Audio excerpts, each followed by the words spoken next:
Welcome to another episode of Off Plan and Investments Unplugged 2, the segment of our podcast where we answer your questions about property investment. I'm Simon Baker, Managing Director here at Haus, and once again, I'm joined by Rennie Sanger, Off Plan and Investment Manager. Today, we're going to be talking about the best payment plans, and obviously with a huge array of developers and payment plans in the market, things can be confusing. So, depending on the situation, we've got a few notes here. We're going to jump straight in. Please do. Rennie, thanks for joining us today. Thank you. So, what are in a nutshell, the different types of payment plans? Obviously, they all involve money, unfortunately. Yes. But what would you say the sort of range are in terms of there are a big range, and you've got some post handovers and some that are quite aggressive.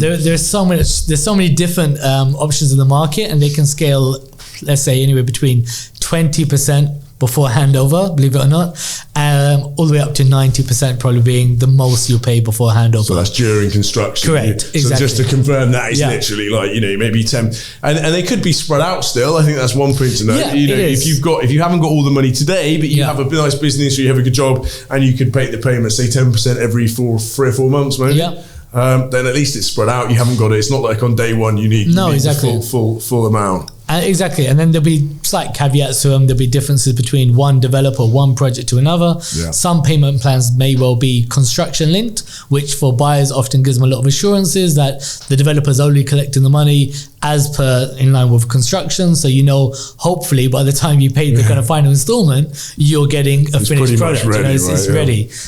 Whereas I know there's a lot of talk. Well, it used to happen many, many moons ago when you were here, you're still here, Simon, when you were very active as a broker, perhaps, where people were making these payments to the developers. You'd reach 80%, and then suddenly the poor person's checked, and they're like, what do you mean? And especially if you're overseas, there were a lot less eyes on the development, on the progress of the construction, for example, as you touched on. I mean, at the moment now we've got something, fantastic resources like Dubai Rest app, which can give you all the regular. If you go on there and look at project status and progress, you can get updates on there, and they'll give you even images of the latest. They usually get updated, every 5 or 6 months by the Dubai Land Department, and that's fantastic, isn't it? And it gives you a really good idea. Definitely. So hopefully, typically you would have 20 or 30% it's not construction linked, and then you would go into a set of maybe 5 or 10% installments that would be linked to construction. And as you mentioned, the advantage with that is that then you haven't got to worry so much. Then it's also worth you checking. Of course, the developers sometimes will just ask people for payments. And if I was you, I've certainly done it myself. You go on the Rest app and you say, well, actually, sorry guys, you actually only at this percentage. Correct. Very ready and willing to make the payment, but I will do it once you reach the milestone. Please let me know. So I think, and that has given, obviously, this is just one small thing in the Dubai market regulation-wise that's really improved, doesn't it? And the Land Department bringing these things in to protect investors, to make sure that your hard-earned money is protected, essentially. Right? I mean, an investment is great, and you want to make a return, but actually, the first rule of investing is not to lose the hard-earned money you're putting in, right? You're absolutely right. The other one that we don't see as much of these days, though. Mind you, there's probably 2 really good projects that have them at the minute, but post-handover payment plans, which I think for the most part almost became a thing of the past, bearing in mind we're quite a buoyant market. But there are some really interesting projects that have phenomenal payment plans now.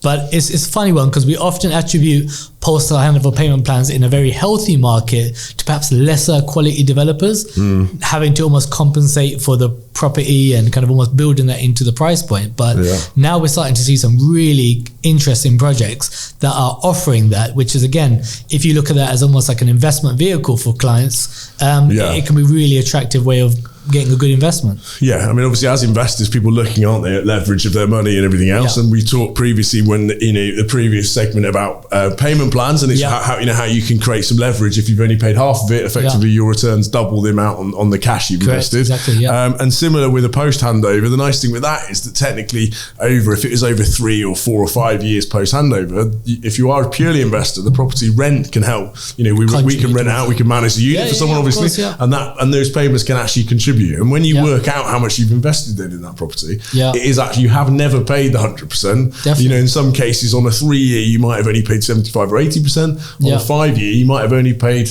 potentially 60 to 70% of the value. Correct. Exactly. So it means that, which is quite an interesting way of doing it, isn't it? You're letting, a bit like with a mortgage, you're letting your tenant pay off your mortgage. The difference here being there's no interest. No interest at all, even a huge bonus. Exactly. And in some cases, some people maybe for whatever financial reason aren't eligible for a mortgage, again, something like this kind of gives you another option, which otherwise you might not be available to get a 25-year mortgage or so on. So another option to exploit. Yeah, no, for sure. I know that, as you mentioned, some of the recent ones, we're getting some really brilliant government developers, which is really rare. Government developer offering a post handover. So if you're interested in that, give us a shout. But with those ones, I mean, potentially you've got 8 years to pay for the property, which is a long time. I mean, actually, without paying any interest at all, if you think of inflation over that time and you gear that in as well as the lack of interest that you're paying, suddenly that investment can look very, very attractive. It's phenomenal to think about it. I mean, some of these projects, and another way to look at it is once you start to add up your ROI based on your initial capital and over post handover,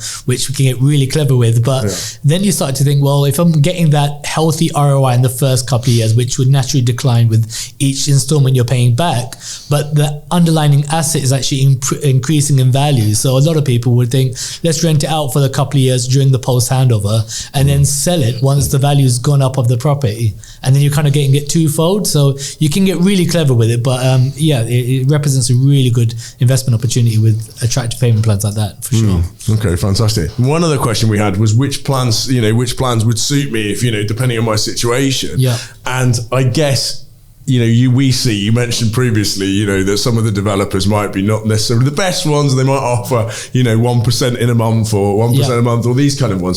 Just because a payment plan fits me financially doesn't necessarily mean it's a good investment. That's probably quite important. No, exactly. And then again, it kind of goes back to doing your due diligence on who the developer is, making sure they've got a reputation, and obviously aligning yourself with a good broker who will obviously give you all the background you need to know. But there is probably a payment plan for every type of user if you're willing to look far enough and hard enough.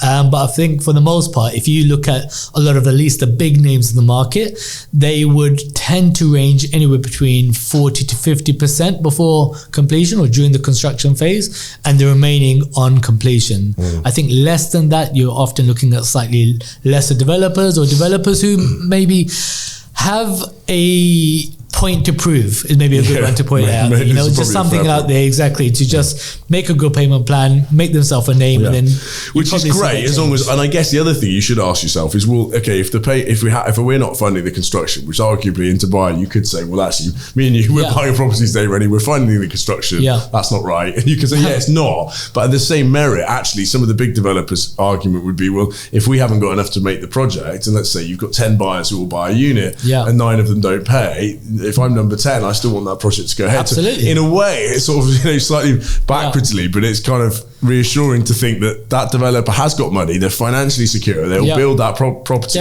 regardless of market situation, regardless of what happens. Because ultimately, any property could go, any property market goes through ups and downs. But the worst case scenario, you want to make sure that you can pay for that unit, you get the handover it, we can rent it for a few years, and absolutely guaranteed that in the next 5 or 6 years that property will have increased in price. Exactly. And it's funny that you tend to only see those sort of payment plans with the bigger names in the market.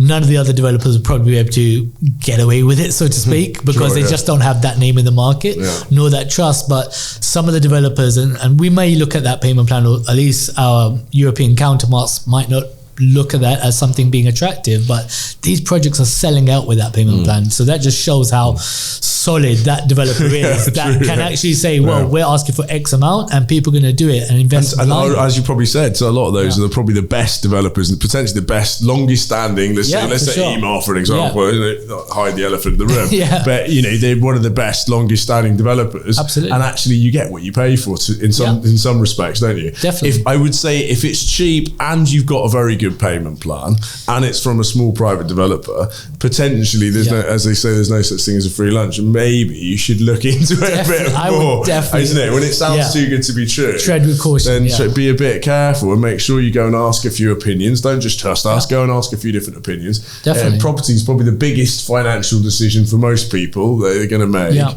in which case buying something that's really good quality for the long run, I'd say better to buy a smaller property that's really good quality in a good community than just to buy the cheapest, biggest one available, Agreed. I think as a general rule, it's probably safe. 100%. I think a lot of that is, we look at properties being cheap and so on, or getting a really attractive entry point, but it may seem cheap when you're purchasing it. It's more so, what does that look like 2-3 years after completion? What's the building maintenance looking like, or is your tenant still happy? I've seen in some of these properties after 6-7 months, and you'd be surprised it's not 2-3 years old, just the way it's kind of almost deteriorated. So don't go cheap. I think that's a good point. I mean, it's funny, isn't it? You're buying a property, it's, as I said, the most expensive investment you're ever going to make. Probably for long run, like most people should be buying a property. You should buy a property for 10 years. For sure, I mean, okay, we spoke before about properties appreciating and flipping them. Well, great. But actually, if it's appreciated and your rent's gone up as well, then why not hang on to it? Absolutely. Like, money in the bank is for me not as exciting as having something with an income. Passive income, for sure. So why not hang on to it? And if you're going to hang on to it, then those developers, the likes of the big developers like EMAR have got very good, track record, 20 years of EMAR community management, doing a very, very good job. And even on the older projects where you could say, people laugh and say, the villa used to be 1 million 20 years ago. And you say, well, fine, but now it's 8 or 10. And the community is lovely and it's really well looked after and it's green and, the security is good and it ticks all these boxes. And it's hard to ignore that, isn't it? So it does. I think for ultimately, it's a very personal thing. It depends on your situation. There are times, aren't there, when people have come with, if they're in a cash rich position, they might be better off buying something that's ready a lot sooner. Maybe for sure. Possibly from the developer that's ready now. We have developments ready now or in 6 months time, so they can start earning a return straight away. Definitely. So I think everyone's in a different position and it depends on your situation, doesn't it? It does. Like with most things, it's relative to you, but for the most part, I think you can find a payment plan that suits regardless of your financial position. It just depends on what your frequency of payment looks like and what you need it to be. And I think on that, and we can try to advise as to the best option.